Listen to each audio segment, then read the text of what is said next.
মাগরিবের নামাজের পরে যেই ঘরে তিনটি আমল হয় ওই ঘরের ব্যক্তিদের কপাল আল্লাহ রাব্বুল আলামিন খুলে দেয়। আল্লাহ রাব্বুল আলামিন ওই ঘরকে যাবতীয় বালা মুসিবত থেকে নিজে হেফাজত করে, নিজে প্রোটেক্ট করে।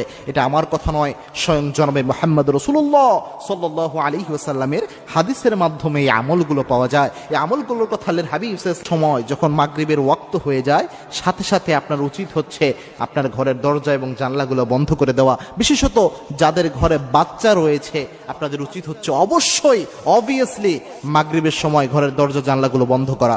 কেননা আল্লাহর হাবিব সাল্লাল্লাহু আলাইহি ওয়াসাল্লাম জানিয়েছেন, যখন এই মাগরিবের আজান, মুয়াজ্জিন যখন মাগরিবের আজান দেয়, ওই সময় দুষ্ট জিনগুলো দৌড়াতে শুরু করে।